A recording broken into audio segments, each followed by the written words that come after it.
যে মাওলাই কারীম আপনাকে আমাদের সুস্থ রেখেছেন, যে মাওলাই কারীম রোজা রাখার তৌফিক দান করছেন, যে মাওলাই কারীম সুন্দর এক পরিবেশে অবস্থান করার ব্যবস্থা করে দিয়েছেন, যে মাওলাই কারীম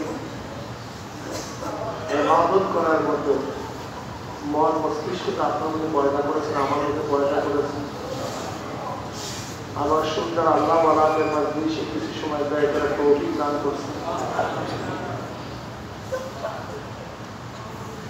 নসিহতের উদ্দেশ্যে মজলিসে বসার আল্লাহ পাক রব্বুল আলামিন তৌফিক দান করছেন। আমি কোন নিয়ামত অস্বীকার করি, কোন নিয়ামতকে ছোট মনে করি? প্রত্যেকটা নিয়ামত কত বড়। যে মাওলাই কারীম আপনাকে আমাকে এত নিয়ামতে খুশি দেখেন নাই তো কত মানুষ ঘুরতেছে, কত মানুষ আসতেই পারে নাই, কত মানুষ রোজা রাখতে পারে নাই, কত মানুষ আল্লাহকে সিজদা করতে পারে নাই। আচ্ছা, কত নিয়ামত আল্লাহ। যে মাওলাই কারীম দয়া করে মায়া করে হাজার লক্ষ কোটি মানুষের মধ্যে থেকে আপনাকে আমাকে একটু মেহরবানি করছেন, সেই মেহরবান আমাদের শুকরিয়া আদায় করার দরকার আছে। শুকরিয়া সবাই বলে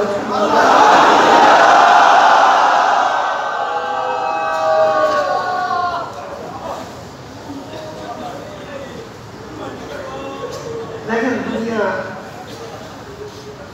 অস্থায়ী এক জিন্দেগি, কিন্তু এটা লাগবে, প্রয়োজন, দরকার। আমাদের শায়খ মুর্শিদ নওয়ারাল্লাহ বারকাতুহু মারা বলতেন, পানি ছাড়া নৌকা চলে না। নৌকার জন্য পানি জরুরি, চলবেই না। কিন্তু খবরদার, তুমি মহাব্বত করে পানি নৌকার মধ্যে উঠেও না। পানি ছাড়া নৌকা চলে না, কিন্তু ভালোবেসে পানিকে নৌকার মধ্যে উঠেও না। তুমি যদি এই প্রশ্ন করো, যেহেতু পানি ছাড়া নৌকা চলেই না, কাজে আমি কেন পানি উঠাবো না? যদি আল্লাহ না করুক, তুমি এই ঘোড়া যুক্তি দিয়ে পানিকে নৌকার মধ্যে তোলার ব্যবস্থা করে দাও, তাহলে নৌকা সহ তোমাকে সহ একদিন এই পানি তোমাকে গভীর সাগরের মধ্যে তলিয়ে দিবে। পানি ছাড়া নৌকা চলে না, কিন্তু খবরদার পানি যেন নৌকার মধ্যে না উঠে।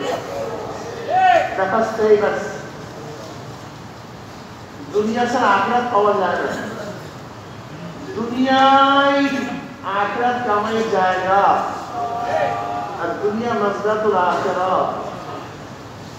কিন্তু খবরদার, কম্পাসের কাটার মতো, কম্পাসের কাটা তুমি যতই ঝাঁকিয়ে দাও না কেন, নাড়াচাড়া করো, আবার উত্তর ঢুক, যত নাড়াও না কেন আবার উত্তর ঢুক। ঠিক দুনিয়া ছাড়া আখিরাত কামাই করা যায় না। খবরদার, দুনিয়ার মোহাব্বত যেন অন্তরের মধ্যে না ওঠে। হ্যাঁ, তুমি যতই চেষ্টা করো না কেন, নৌকার মধ্যে কিছু না কিছু পানি উঠবেই। এই জন্য শেষ করার প্রয়োজন। প্রত্যেকটা যানবাহন, নৌকা, জাহাজের মধ্যে শেষ করার ব্যবস্থা থাকে। যদি শেষ করার ব্যবস্থা না থাকে, উঠতে উঠতে একদিন শেষ। কিন্তু যখনই কিছু পানি উঠবে শেষ করো, আবার কিছু পানি উঠবে শেষ করো, তাহলে তুমি গন্তব্য বুঝতে পারবা, আর তোমার জাহাজের বাজক থাকবে, নৌকা ডুববে না। ঠিক আমরা যতই চেষ্টা করি না কেন, কিছু কিছু গুণা বেরিয়ে দিতে পারে। দুনিয়ার মহাব্বত আসতেই পারে। নবী ব্যতীত কেউ মাসুম নন, নবী ব্যতীত কেউ মাসুম নন, কাজে গুণা হতেই পারে। গুণা হওয়া অস্বাভাবিক কিছু না, লেকিন শেষ করার অবস্থা থাকা চাই, ইস্তেগফার করা চাই, নেকের কাজ করা চাই, দুরূদ শরীফ পড়া চাই, লা হাওলা পড়া চাই, গুনাহ থেকে ফেরার চেষ্টা করা চাই, সাধনা করা চাই। এক আল্লাহর ওলি আল্লাহর কি দোয়া করে, আল্লাহ তুমি আমাদের সমস্ত গুনাহ থেকে হেফাজত করো, একেবারে আমাদের প্রতি পবিত্র করে দাও, আমাকে একেবারে স্বচ্ছ করে দাও। আল্লাহ পাক বলেন আমি সবাইকে স্বচ্ছই করে দিই, আমি মাগফিরাত এবং গাফফার। এই সিফাত কার উপর? প্রভু।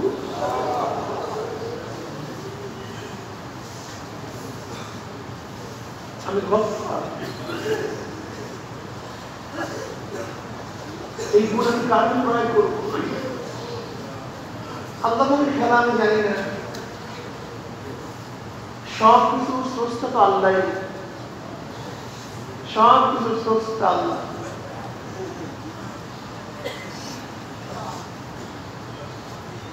কিবর বলেন, রিয়া বলেন, হুব্বুল্লাহ, হুব্বে মাল, সব কিছু তো বাস শুরু থেকেই আছে, জন্ম লগ্ন থেকেই আছে।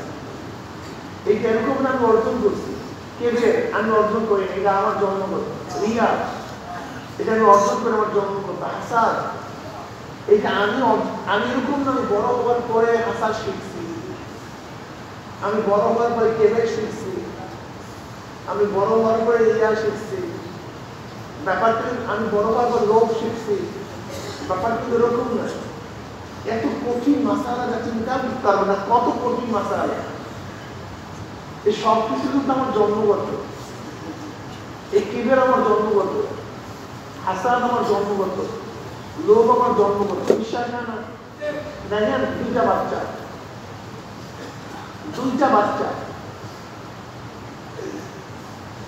একটা বাচ্চার কাছে আপনি একটা আপেল দিচ্ছেন, আর একটা বাচ্চার কাছে আপনি দুইটা আপেল দিচ্ছেন। আচ্ছা বরং একটা বাচ্চাকে একটা আপেল খেতে পারবে? পারবে না। অর্থাৎ কিন্তু দাঁতে মানে একটা আপেল খেতে পারবে। কিন্তু যখনই আপনার আর একজনকে দুইটা দিচ্ছেন, অমনি তার মধ্যে কান্নাকাটি শুরু হয়ে গেছে, ওইটার মধ্যে কি বলছেন? দেখছেন অবস্থাটা জন্মগত। আপনার একটা বাচ্চাকে 1000 টাকার নোট দিচ্ছেন, 1000 টাকার একটা নোট দিচ্ছেন, এই টাকা দিয়ে কি করবো জানি না, এইটি দিয়ে কি করবে সে জানি না। আবার যখন চাইতে চাইবে শেয়ার দেবে, এই যে বখল, কিন্তু জন্মগত জানি না টাকা দিয়ে কি করবে। অথচ এখন আপনি চাইতে আসে, আপনি দিবেন না। একটা বাচ্চাকে দেখবেন আপনি কিছু বলছেন, ধরেন একটু চিংড়ি কাটছেন, আপনি রুম দেখেন থাপ্পড় বসায় গেছে, তারপর বড় কিছু চলে আসে। অথচ আপনি তাকে ফাঁসা দিতে পারেন, সে খেয়ালি তার মধ্যে সে আপনাকে বলে আপনি লাগাই গেছে। আমাদের মধ্যে যতগুলি রোগ, সমস্ত রোগগুলি জন্মগত, মানুষের সাথে সম্পৃক্ত। লোক তেঁতুলের কথা বললে দেখেন জিভের মধ্যে পানি আছে, এটা আমার জন্মগত, এটা আমার সাথে নেই, এটা পিঠে। এমন না যে আমি খাওয়ার লোক বড় হওয়ার পরে তারপরে আমার মধ্যে আসছে। ব্যাপারটা কিরকম? ভালো একটা জিনিস দেখা, এই চাবিটা এটা আমার জন্মগত, ইনসানিয়ত, সব ইনসানিয়তের সম্পৃক্ত। আগুনের কাছে গেলে গরম লাগা, এই এরকম না যে আমি এটা নিজের থেকে সৃষ্টি গোষ্ঠী বানাচ্ছি। বরফের কাছে গেলে ঠান্ডা লাগা, এরকম না যে এটা আমি পরবর্তী নিজে অর্জন করছি। না, এটা জন্মগত, মানুষের সাথে সম্পৃক্ত। যতগুলি রোগ দেখেন এই সবই মানুষের সাথে জন্মগত, আর মানুষের সাথে সম্পৃক্ত। তাহলে ভালো জিনিস দেখা, ভালো একটা শব্দ কানে লাগা, ভালো লাগতেছে। এরকম না যে ভালো লাগাটা আমি নিজে অর্জন করছি। এই যে আমার দেখেন না, সব কিছু জন্মগত। এই যেগুলি আপনাদেরকে ফিরাবার জন্য বলি, যে এইটা করিও না, সেইটা করিও না, সেইটা করিও না, এগুলি সবই আমি নিয়েই জন্মগ্রহণ করি। এখন দেখেন সব কিছু স্রষ্টাকে, আল্লাহ আমাকে এইভাবেই সৃষ্টি করেছেন। ভালো একটা জিনিস দেখার আকর্ষণ, ভালো একটা চেহারা দেখার আকর্ষণ, একটা ছবি দেখার আকর্ষণ, ভালো একটা বিল্ডিং দেখার আকর্ষণ, একটা বন দেখা, দৃশ্য দেখার আকর্ষণ, সবার কাছে ভালো লাগে। এরপর আল্লাহ কি বলেন, খবরদারি করতে পারবি কি আজীব ব্যাপার। আল্লাহ কি ভাই করতে পারবি না, বিহা করতে পারবি না, হাসাদ করতে পারবি না, উপজা রাখতে পারবি না, উপমা করতে পারবি না, কি একটা আজীব তামাশা। এখানেই খেলা দেখেন। যদি এগুলি আমার মধ্যে নাই থাকতো তাহলে নিষেধের কি আছে? আরে আমার মধ্যে নাই, এটা আসে নিষেধের কি আছে? আমাদের শক্তিও নেই, বর্জনের শক্তি নেই, করার শক্তি নেই। যেখানে বর্জন এবং করার শক্তি আমার মধ্যে নাই, সে আদেশেও কি আছে, নিষেধেও বা কি আছে আমার বলুন না, বুঝতে পারি। মহাব্বতের খেলা তো তখনই হয়, তার মধ্যে এটা চায়, কিন্তু মাহবুবের প্রেমে পড়ে সেটা করে না। আশেকের মধ্যে চায়, কিন্তু মাসুকের প্রেমে পড়ে না। যদি তার মধ্যে আকর্ষণ না থাকতো তাহলে কেন মাসুক বলতে আসো বা আসিও না, সে তো আসার যোগ্যতাই রাখে না। তা সে কেন বললো তুমি রাত্রে 3টের সময় কাছে আসিও,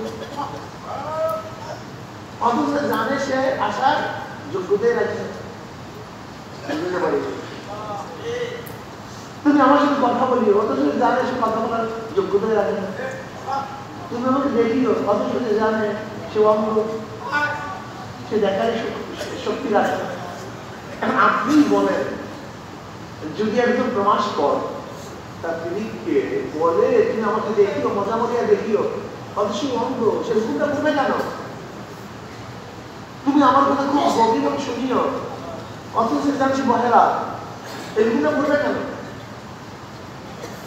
তাহলে দেখা গেল যে আমার মধ্যে করার এবং বিপরীত মুখী শক্তি না থাকতো তাহলে সেখানে প্রেমের কোনো কথাই আসতে পারে না, ভালোবাসার কোনো এই শব্দই আসতে পারে না। সে আদেশ নিষেধ এই শব্দ দুইটাই দুনিয়াতে যুক্ত হয়ে দেখবে, এটা থাকতোই না। আপনি কি পাথরের কোনোদিন আদেশ করছেন? আপনি কি গরুকে কোনোদিন বলছেন এখানে পায়খানা করিও না, আমার মাথায় প্রসাব করিও না? ফায়দাটা কি হতো বলুন, লাভটা কি? এর জন্য আপনাকে মনে রাখতে হবে যে আল্লাহ রাব্বুল আলামিন তার কুদরতে 3 ধরনের মাখলুকাত সৃষ্টি করেছেন। আল্লাহ তার কুদরতে 3 ধরনের মাখলুকাত সৃষ্টি করেছেন। নাম্বার 1 জানোয়ার, নাম্বার 2 ফেরেশতা, নাম্বার 3 মানুষ। এই বয়ানটা সবসময় মনে রাখতে হবে। জানোয়ারের মধ্যে প্রকৃতি আছে, চাহিদা আছে, জ্ঞান নেই, আকল নেই, খাওয়ার চাহিদা, যৌনতার চাহিদা, পায়খানা প্রস্রাবের চাহিদা, বাচ্চার চাহিদা, এগুলি আছে কি নেই? সব কিছু আছে, চাহিদা আছে কি নেই? আকল নেই, জ্ঞান নেই।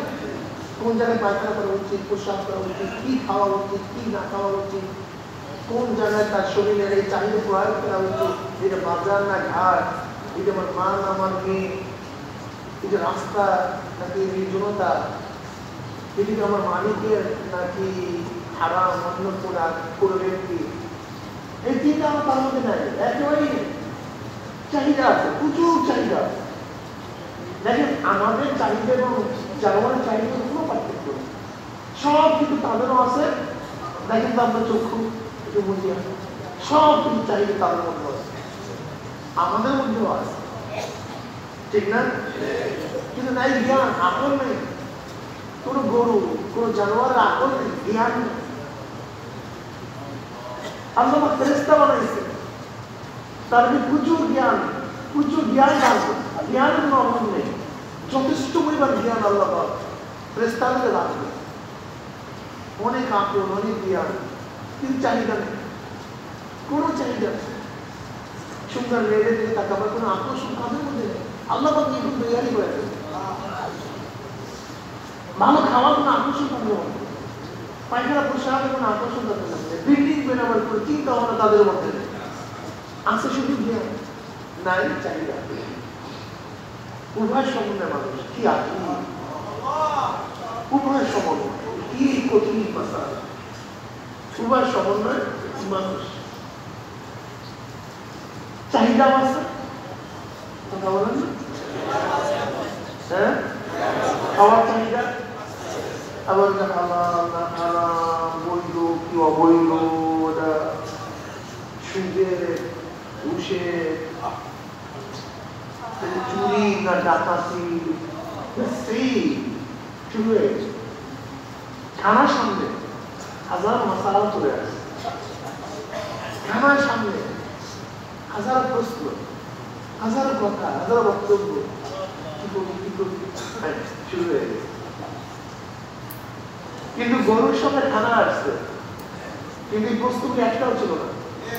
কুকুরের সঙ্গে খানা আসছে, এই প্রশ্ন, শুয়ারের সঙ্গে খানা আসছে, কিন্তু তোমার সামনে শুরু হয়ে গেছে প্রশ্ন, কি করি এরা উচিত উচিত না। এখন তোমার মধ্যে যদি প্রশ্ন না আসে, চিন্তা না আসে, তোমাকে আমি প্রশ্ন করলাম, কুকুরের সঙ্গে খানা আসছে, তোমার আমার সামনে খানা আসছে। এখন কুকুরে তুমি বলছো, কুকুরের কোনো প্রশ্ন নেই, সুদ না ঘুষ না হালাল না হারাম, চুরি না ডাকাতি, বন্ধু কি অবৈধ, একটা প্রশ্ন কুকুর শুয়ার গরু করে নাই, তোমার মধ্যে একটা প্রশ্ন আসে নাই। এখন আমি তোমাকেই বললাম, তোমার রূপটা এক ধরনের হোক, কিন্তু স্বভাবটা তো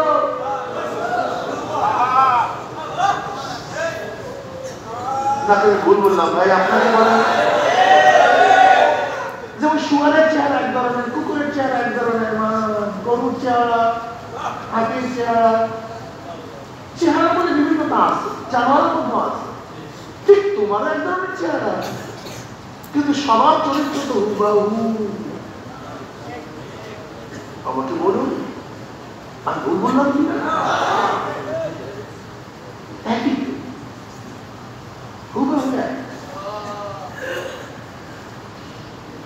আমরা খুব কঠিন মাসালা, একজন এক আল্লাহর ওলি মনে হয়, আমি কোন নবীদের উপর হাসাদ করি না যে তারা আমার চেয়ে অনেক বেশি মর্যাদা সম্পন্ন, আমি কোন রসুলের উপর হাসাদ করি না যে আমার চেয়ে অনেক বেশি মর্যাদা সম্পন্ন,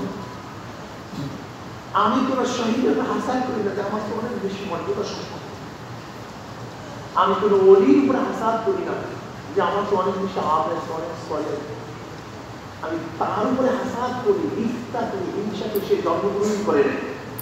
যে ব্যক্তি জন্মগ্রহণই করে নাই, আমি তাকে নিয়ে হাসাদ করি, তার উপরে আমার খুবই হাসাদ হিংসা। ও জন্মগ্রহণ করে না, আমি কেন বললাম যে আমি জন্মগ্রহণ না করতাম।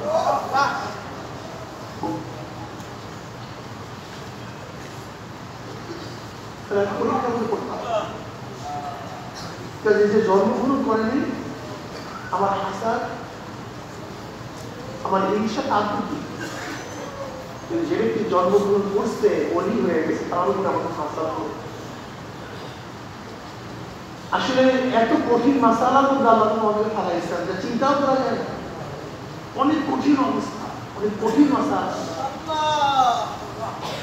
তো দেখেন, জানোয়ারের মধ্যে চাহিদা আছে কিন্তু জ্ঞান নেই, ফেরেশতাদের মধ্যে চাহিদাই নেই। উভয় সমন্বয় মানুষ, উভয় সমন্বয় মানুষ, উভয় সমন্বয় মানুষ। যে মানুষটা তার জ্ঞান দিয়ে, আকল দিয়া তার চাহিদাকে কন্ট্রোল করতে পারবে, যে যত কন্ট্রোল করতে পারবে তার মাকাম, তার মর্যাদা এই তত বাড়তে থাকবে, এরকম বাড়তে থাকবে। আমি বয়ান করে ভাবিও না যে আমার মত অনেক বেশি, অনেক সময় ডাকাতদের নসিহাতেও অনেকের ফায়দা হয়। ইমাম গাজালি রাহমাতুল্লাহ আলাইহি ছোট এক কাফেলার সাথে রওনা করছেন সফরে, সেই কাফেলার মধ্যে তিনি ছোট ছিলেন। কাফেলার মধ্যে তিনি ইমাম গাজালি রাহমাতুল্লাহ কনফিউশন হয়ে গেছে। আমি হযরত আব্দুল কাদের জিলানী রাহমাতুল্লাহর একটা বয়ান শুনলে বলেছিলাম ইমাম গাজ্জালী রাহমাতুল্লাহ আলাইহি কাফেলার সাথে রওনা করতেন। তিনি ছোট না, তিনি ছাত্র, ছোট না ছাত্র, একেবারে ছাত্র, ছোটই মনে করেন। তিনি নিশাপুরে যখন এলএম অর্জন করার পরে রওনা করছেন, কয়েক বছর পর্যন্ত তাদের সাথে থাকার পরে যখন রওনা করছেন, তখন পথের মধ্যে তাকে ডাকাইতে দিয়েছে, পথের মধ্যে তাকে ডাকাইতে দিয়েছে। ডাকাত সব কিছু নিয়ে গেছে, সব কিছু, কিচ্ছু রাখেনি, সব কিছু নিয়ে গেছে। এরপর উস্তাদের সামনে যে কিতাব লিখছেন, যে লিখা লিখছেন, উস্তাদের তাকরীর লিখছেন, এটা কাগজে কাটতে বিষয় কিতাব একদিন পর্যন্ত সাধনা করে লিখছেন। ডাকাতটা সেটাও নিয়ে গেছে।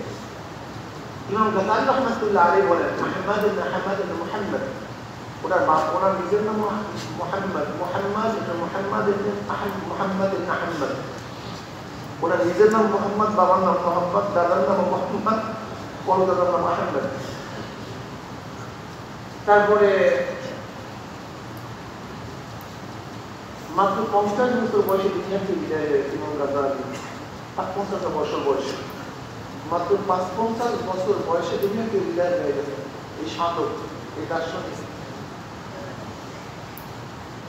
এখন ডাকাতকে বলতেছে যে তুমি সবকিছু নিয়ে যাও, আমার কোনো আফসোস নেই, কিন্তু কাগজগুলি, কিতাবগুলি তোমার নিয়ে লাভটা কি? তুমি এগুলো পড়বাও না। আর আমার এখন যত সাধনা সব এই কিতাবের মধ্যে, এই লিখার মধ্যে যত সাধনা, যত কিতাবের সাধনা করেছি সব এখানে লিখে রাখছি, এগুলো কি তোমার লাভটা কি? এবার ডাকাতের সর্দার অর্থ হাসি দিছে, খুব দার্শনিক, খুব পারদর্শী, তোমার মধ্যে একটা বৃক্ষের মধ্যে পার্থক্য নেই, তোমার মধ্যে এক বৃক্ষের মধ্যে পার্থক্য নেই।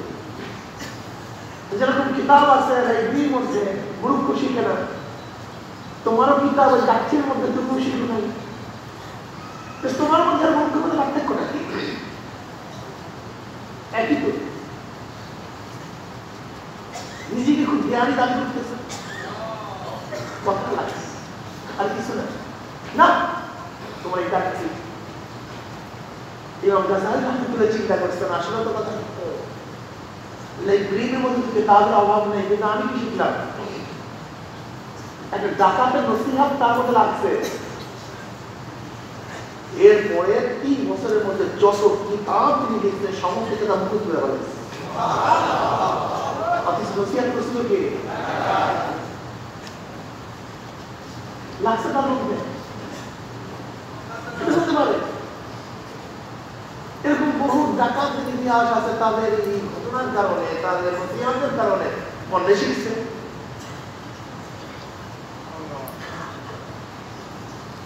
একদম ডাকাত ডাকাতি করার জন্য বাহিরে বের হয়েছে, ডাকাতি করবে রাত্রে, কিন্তু এমন জায়গায় চলে গেছে ডাকাতিও মেনে নেই, মৌকাও মেনে নেই, আর থাকাও জায়গা নেই। এখন কি করবে? থাকারও জায়গা নেই। এক বাইদিকে বলতেছে, আমরা একদম মুজাহিদ, আল্লাহ যুদ্ধ করার জন্য, জিহাদ করার জন্য আসছি, কিন্তু পথ ভুলে আমরা এদিকে চলে আসছি, কাফেলাকে বিচ্ছিন্ন হয়ে গেছে। ওই মুসলমান মুমিন মুজাহিদ আসছে, এটা সবচেয়ে শ্রেষ্ঠ, সবচেয়ে দামি, আমার চেয়ে বড় কপালওয়ালা কেউ নেই। একেবারে ডাকাতের দল মুজাহিদ হিসেবে আসছে, তাদেরকে সম্মান, ইজ্জত, বিছানা, বাস সেরকম আপ্যায়ন, খাসি জমাই, বাস সর্বোচ্চ আপ্যায়ন। ডাকাতেরাও চিন্তা করছে, খুব ভালো মন্ত্র পেয়েছে, খাদ্যের ব্যবস্থা হয়েছে, শোয়ার ব্যবস্থা হয়েছে, সবকিছু থাকার ব্যবস্থা হয়েছে, সম্মান ইজ্জত পেয়ে গেছি। যে ব্যক্তি তাকে আশ্রয় দিছে, ওই ব্যক্তির সন্তান ছিল বিকলাঙ্গ, হাঁটতে পারত না, বিকলাঙ্গ। এখন মুজাহিদকে খাওয়াইছে ওই ব্যক্তি, তা মুজাহিদরা যে হাড্ডি কাটা চাবাবাদ রাখছে, ওই ব্যক্তি চিন্তা করছে মুজাহিদদের মুখে লালাই হাড্ডির মধ্যে আছে, এই কাটার মধ্যে আছে। সেই হাড্ডি কাটাগুলি নিয়ে সেই বিকলাঙ্গ বাচ্চা সমস্ত শরীরের মধ্যে মালিশ করছে, সুন্দর মতো মালিশ করছে। আল্লাহর কি সময় সন্তান ভালো হয়ে গেছে, সন্তান কি হয়ে গেছে। মুজাহিদরা বিশ্রাম করার জন্য উঠছে, এবার ওই ব্যক্তি কাঁদতে কাঁদতে তার সন্তানকে সামনে নিয়ে আসছে। কারণ আমার বাচ্চাটা বিকলাঙ্গ ছিল, হাঁটতে পারতো না, বিছানায় থাকতো, কিন্তু আপনার মুজাহিদ। আমি চিন্তা করলাম আল্লাহ আপনাদের শৈলী ডাক্তার, আপনাদের হাড্ডি কাটা যেগুলো আপনাদের লালাযুক্ত, এই লালাযুক্ত হাড্ডি কাটাগুলি আমার সন্তানের শরীরের মধ্যে মালিশ করার পর আল্লাহ রব্বুল আলামিন আমার সন্তানকে ভালো করে দিয়েছেন। এবার মুজাহিদ দল কান্না শুরু করছে, কাঁদতেছে। দেখেন আসলে আমরা মুজাহিদ নাম একটা ডাকাত, কিন্তু আল্লাহ পাকের নিজামটা ইন্নাল্লাহ লা ইয়ানজুরু ইলা সুওয়ারিকুম ওয়া আমওয়ালিকুম ওয়ালাকিন ইয়ানজুরু ইলা নিয়্যাতিকুম ওয়া কুলুবিকুম। নিশ্চয়ই আল্লাহ পাক রব্বুল আলামিন মানুষের বাহ্যিক চেহারা দিকে তাকান না, মানের দিকে তাকান না, শান শওকার দিকে তাকান না, গাড়ি মারির দিকে তাকান না, বাহ্যিকতার মান উঁচা মাকামের দিকে তাকান না। ওয়ালাকিন ইয়ানজুরু ইলা নিয়্যাতিকুম ওয়া কুলুবিকুম। আল্লাহ পাক রব্বুল আলামিন সবসময় বান্দার কলব এবং নিয়তের দিকে তাকায় থাকেন। তুই কেন করছিস, উদ্দেশ্যটা, কারণটা কি? যেই ব্যক্তি হাড্ডি কাটাগুলি তার সন্তানের শরীরের মধ্যে মালিশ করতে, সে টাকা হিসাবে মুজাহিদ হিসাবে আল্লাহ কি টাকা দিয়ে তাকাইছে, ওই ব্যক্তির কলমের দিকে তাকাইছে। এইটাই তো অনেক সময় অনেকে পানি পড়া না ভালো হয়ে গেছে, অমুক হয়েছে তমুক হয়েছে। আমি চিন্তা করি আল্লাহ এই ব্যক্তি নিজেরটা খালেদ ছিল, ও মনে করছে আমি কিছু, আসলে আমি তো সাতা মাথা, কিন্তু ও নিজের সহি ছিল। এই কারণে ও নিজের থেকে আল্লাহ পাক রব্বুল আলামিন তাকে কবুল করছেন। দেখেন নিয়ত এত কঠিন এবং নিয়ত সব। যাই হোক, এরপরে ডাকাতের দল তার কাছে বলে, ভাই আমরা একদল ডাকাত, আল্লাহ আপনার কলমের দিকে তাকাই বিচার করছেন, আমাদের তওবা করান, আমাদের তওবা করান, ওয়াদা করলাম আমি ডাকাতি করবো না। যেই আল্লাহ পাক রব্বুল আলামিন মুজাহিদের কারণে আপনাদের বাচ্চাদেরকে, সন্তানদেরকে আল্লাহ সুস্থ করে দিয়েছেন, যদি আজকে মুজাহিদ হতাম তাহলে আজকে আল্লাহ পাক রব্বুল আলামিন মাকাম কত উঁচা করিয়া দিতেন। নিয়তকে সহি করেন, নিয়তকে ভালো করেন। আসলে ভাই আমি যা দেখছি গবেষণায় সবই ভালো। ওই একদিন ঘটনা বলতেছিলাম কিন্তু শেষ পর্যন্ত বলা হয় নাই। নবী আলাইহিস সালাম বসা, সাহাবারাও তার সাথে ছিলেন। জমানার ফিরআউন আবু জাহেলরা নবী আলাইহিস সালাম কাছে রওনা বলছে, মোহাম্মদ তোমার চেহারা এত খারাপ, এত কুৎসিত, বলে না রাউল করে। নবী আলাইহিস সালাম বললেন, না আপনি ঠিকই বলছেন, আপনি ঠিকই বলছেন। কিছুক্ষণ পর আবু বকর সিদ্দিক রাদিয়াল্লাহু তাআলা সেখানে আসলেন। তিনি জানালেন না যে আবু জাহেল এই কথা বলছে। আইসা বলছে, ইয়া নবী আল্লাহ, আপনার চেহারা এত উজ্জ্বল, এত সুন্দর, এত আকর্ষণীয়, এত চন্দ্রের চেয়ে উজ্জ্বল। নবী আলাইহিস সালাম বললেন, তুমি ঠিকই বলছো। সাহাবারা চিন্তা করলেন, প্রশ্ন করলেন যে একজন বলছে তোমার চেহারা খারাপ, নবী বললেন ঠিকই বলছেন। আবার আবু বকর জানেও না, সে বলছে তোমার চেহারা এত সুন্দর, নবী বললেন ঠিকই বলছেন। সাহাবারা ইয়া নবী আল্লাহ, দেখতে কেমন তো বুঝলাম না, আমরা একই জায়গায় বসে আছি। করে দেখো মানুষের অন্তরের সাপ তার চোখের মধ্যে পড়ে। এই বয়ান মনে রাখা যায়, খুব চমৎকার একটা ঘটনা। দেখো মানুষের কলবের ছায়া সাপ তার চোখের মধ্যে পড়ে। যেরকম আপনি যদি রঙিন চশমা পরেন, লাল চশমা পরেন, দুনিয়া সব দেখবেন লাল, আসলে দুনিয়া লাল না, আপনার চশমা লাল। আপনি সবুজ চশমা যদি পরেন দেখো সব সবুজ, আসলে সাদা সবুজ না, আপনার চশমা সবুজ। কথা বুঝাতে পারি? তার মানে আপনার চোখের ছাপ চশমার মধ্যে লাগছে, কালির ছাপ আপনার চোখের মধ্যে লাগছে, এর জন্য রঙই পরিবর্তন হয়ে যায়। যেহেতু আবু জাহিলার পলকটা কালো কুচ্ছিত নিকৃষ্ট পচা গান্দা, ওই পচা গান্দা কলমের ছাপ চোখের মধ্যে লাগার কারণে ও আমাকে কুচ্ছিত দেখছে, কালো দেখছে। আর আবু বকরের কলমটা সাদা, স্বচ্ছ, পরিষ্কার, এর জন্য সাপ চোখের মধ্যে রাখছে, আমাকে পরিষ্কার দেখছে। বুঝাতে পারি? কি হাজারো মাসালার জবাব হয়েছে কি হয় নাই? কোটি মাসালার জবাব পাইছে কি পান নাই? একদম লোক দেখবেন আল্লাহ আমাকে পছন্দই করে না, মনে হয় যেন ওর আর কোনো চিন্তাই নেই, ভাবনাই নেই, শুধু মনে হয় যেন কালি আর কালি। আসলে মনে ভাবছো যাকে কালি দেখছো তার চেহারায় কালি নেই, তোমার কলবটা কালি হয়ে গেছে। অথবা তুমি শাড়ি ঠিকই দেখছো কিন্তু সে তো চেহারার কালি ধুয়ে ফেলবে, ইস্তেগফার করবে, তওবা করবে, কিন্তু তুমি অন্তরের মধ্যে যে কালি লাগায় ফেলাইছো, এই কালি তো সাফটা একটু কঠিন হয়ে যাবে তোমার জন্য।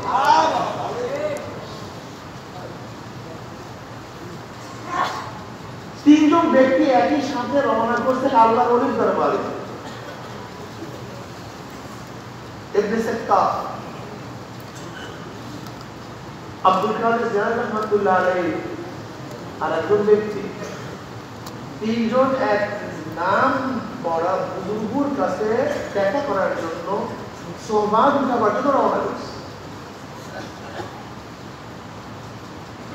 প্রতিমধ্যে ইত্তেফাকের সবার সাথে সবার মোলাকাত হয়ে গেছে। কয়জন ভাই? যেরকম হয় এরকম আপনার খাওয়া দাওয়া আসতেন, চরমনে আসবেন, অনেকদিন চরমনে আসবে, কয়জন ভাই? যেমন চরমনে এরকম হয় না, কথার মধ্যে স্টেশনে বেশি দেখা হয় না, কয়জন ভাই? তাহলে আমি যাবো অমুক বুজুর্গের কাছে দেখা করার জন্য, তাহলে আপনি জানবো তোর অমুক বুজুর্গের সাথে দেখা করার জন্য, তাহলে আপনার তাহলে আমিও কখনো যাবো, একসাথে যেতে পারবো।